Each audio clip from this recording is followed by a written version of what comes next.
প্রধান উপদেষ্টা ডক্টর মোহাম্মদ ইউনূসের পদত্যাগকে কেন্দ্র করে বিগত ২ দিন ধরে উত্তাল বাংলাদেশের রাজনৈতিক অঙ্গন।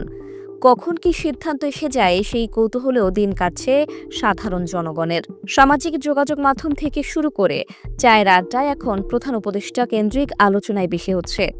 এদিকে অনেকেই প্রশ্ন তুলছেন, ডক্টর মোহাম্মদ ইউনূস যদি পদত্যাগ করেই ফেলেন সেক্ষেত্রে কে হতে পারেন প্রধান উপদেষ্টা।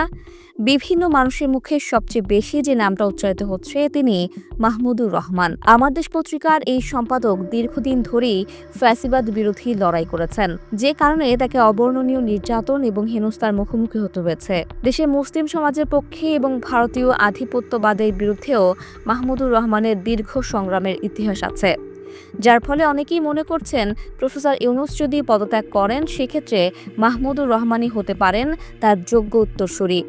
তবে বেশিরভাগ মানুষ মনে করছেন এই মুহূর্তে প্রধান উপদেষ্টা হিসেবে ডক্টর মোহাম্মদ ইউনূসের কোনো বিকল্প নেই। তিনি এখন চলে গেলে দেশ গভীর সংকটে পড়ে যাবে। সংস্কার, বিচার এবং নির্বাচন দেওয়ার মধ্য দিয়ে ডক্টর মোহাম্মদ ইউনূস দেশবাসীকে রক্ষা করবেন বলে বেশিরভাগ মানুষ আশাবাদী। ডেইলি স্টার পত্রিকার এক প্রতিবেদন থেকে জানা যায়, গত বুধবার সকালে ডক্টর ইউনূস তার কার্যালয়ে উপদেষ্টা পরিষদের নিয়মিত বৈঠক শেষে উপদেষ্টা ছাড়া বাকি সবাইকে কক্ষ ছেড়ে যেতে বলেন। এরপর তিনি তার উপদেষ্টাদের সঙ্গে প্রায় ৪ ঘণ্টা বৈঠক করেন।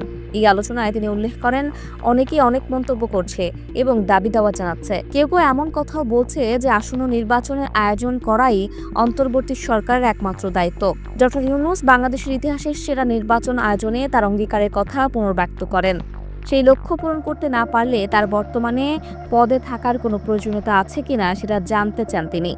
প্রধান উপদেষ্টার আবেগের বিষয়টি সবাই মেনে নিলেও চূড়ান্ত সিদ্ধান্ত নেওয়ার আগে ১-২ দিন সময় নেওয়ার অনুরোধ করেন উপদেষ্টারা।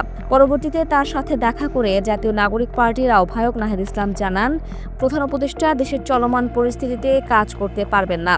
স্যার বলছেন, আমি যদি কাজ করতে না পারি, যে জায়গা থেকে তোমরা আমাকে আনছিলা একটা গণঅভ্যুত্থানের পর দেশের পরিবর্তন, সংস্কার, কিন্তু যেই পরিস্থিতি, যেভাবে আন্দোলন বা যেভাবে আমাকে জিম্মি করা হচ্ছে, আমি তো এভাবে কাজ করতে পারবো না।